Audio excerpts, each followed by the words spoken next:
Take a look at this Nash Quad. This is one of the very early 1917 trucks that was four-wheel drive.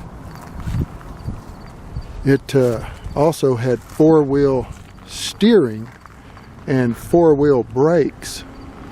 It was sent over to Europe to help fight in the First World War, and then it came back stateside and was used building roads on the Uncompahgre Plateau. There's some of the steering mechanism there.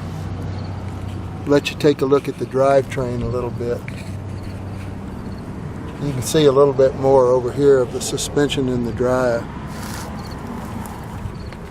Eventually it was used in the Conservation Corps with the government Department of Agriculture. Now it's just retired and sitting here showing off.